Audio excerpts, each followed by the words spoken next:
नमस्कार दोस्तों आज हम 498 की एफआईआर पर सुप्रीम कोर्ट की एक लैंडमार्क जजमेंट आई है कि 498 की एफआईआर कहां दर्ज करवानी चाहिए। क्या उसका कोई स्पेसिफिक एरिया है या नहीं, या कहीं पे भी जाके 498 की एफआईआर दर्ज करवाई जा सकती है, जैसे कि अपने मायके में या अपने ससुराल की जगह या कोई अदर प्लेसेस कि कहां पे एफआईआर दर्ज करवानी चाहिए। इसका जवाब आज हम देंगे इस वीडियो में। यदि आप हस्बैंड है तो यह बहुत काम की वीडियो है दोस्तों, क्योंकि आप इस आधार पर एफआईआर क्वेश करवा सकते हैं कि यह ठीक जगह पर दर्ज नहीं करवाई गई है। यदि आप वाइफ है तो भी यह वीडियो बहुत काम की है, इसलिए दोनों पक्ष, चाहे आप हस्बैंड हो चाहे आप वाइफ हो, दोनों के लिए यह वीडियो बहुत इंपॉर्टेंट होने वाली है। तो वीडियो स्टार्ट करने से पहले प्लीज सब्सक्राइब दिस चैनल ताकि आपको घर बैठे लीगल नॉलेज मिलती रहे। दोस्तों सबसे पहले हम उस केस को जान लेते हैं जिसकी हम आज बात करेंगे। वह केस है Priya Indoria versus state of Karnataka का केस है। दोस्तों यह है, क्या होता है कि जो लड़की होती है वो होती है झुंझुनू जिला राजस्थान से, और जिससे उसकी शादी होती है आफ्टर मैरिज दोनों बेंगलोर में रहने लग जाते हैं, कर्नाटका बेंगलोर में। तो क्या होता है, दोनों का डिस्प्यूट स्टार्ट हो जाता है, और डिस्प्यूट स्टार्ट होने के बाद हस्बैंड बेंगलोर कोर्ट में डाइवोर्स पिटीशन दायर कर देता है कि मुझे तो मेरी पत्नी से तलाक चाहिए, और ग्राउंड क्या बनाता है, क्रूअल्टी का, कि मेरी वाइफ मेरे को मेंटली तौर पर हरासमेंट करती है।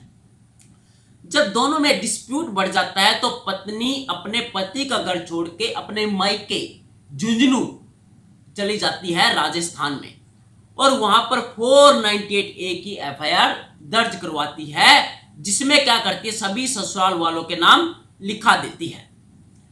तो हस्बैंड क्या करता है, जो हस्बैंड और उसकी फैमिली बेंगलोर की सेशन कोर्ट में एक इंटरिम बेल या ट्रांजिट बेल लगा देते हैं। तो ट्रांजिट बेल का कंसेप्ट क्या होता है, उसमें क्या लिखते हैं दोस्तों, वो कहते हैं कि जो हमारी बहू थी, यानी जो उसकी वाइफ थी, वो बेंगलोर में रह रही थी, जो भी उसके साथ हुआ होगा वो बेंगलोर में ही हुआ होगा, और जो उसने एफआईआर दर्ज करवाई है वह झुंझुनू जिला में करवाई है।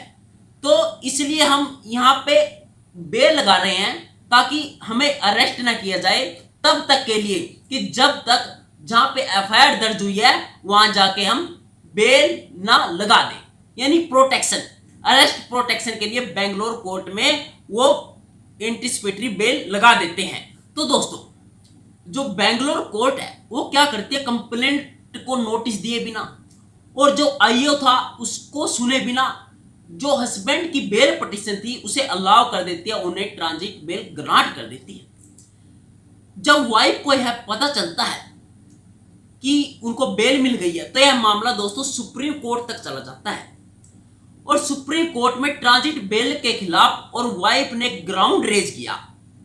क्या ग्राउंड रेज किया कि जो बेंगलोर कोर्ट ने ना तो मुझे नोटिस इशू किया और ना ही आईओ को सुना गया, और कहा मैंने एफआईआर दर्ज करवाई थी राजस्थान झुंझुनू जिला में और आप बेल ले रहे हैं बेंगलोर में, कम से कम मुझे नोटिस तो इशू करना चाहिए था। तो पति पक्ष का क्या कहना था दोस्तों, इसमें पति पक्ष का कहना था कि आपको नोटिस देना जरूरी नहीं था।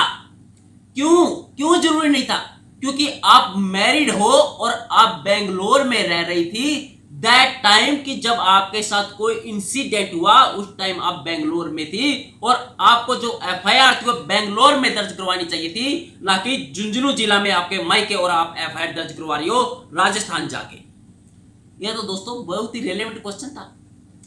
तो सुप्रीम कोर्ट ने दोनों पक्षों को ध्यान से सुना, केस को भी अच्छे से देखा, और सुप्रीम कोर्ट ने क्या कहा कि जो सीआरपीसी का रूल था 177 और 178 यह कहता है कि जब घटना जहां हुई हो तो एफआईआर भी वहीं दर्ज होनी चाहिए। अभी तक दोस्तों यह चला आ रहा था, जो सीआरपीसी का रूल था 177 और 178, परंतु 2019 में अमेंडमेंट हुआ। कौन सा केस से अमेंडमेंट हुआ, रूपाली देवी वर्सेस स्टेट ऑफ यूपी। उसमें एक सुप्रीम कोर्ट की जजमेंट आई जिसमें सुप्रीम कोर्ट ने कहा यदि पत्नी अपने ससुराल का घर छोड़कर मायके आ जाती है तो उसको वहां भी मेंटली तौर पर हरासमेंट किया जा सकता है, चाहे वो फोन करके ही क्यों ना किया जा रहा हो।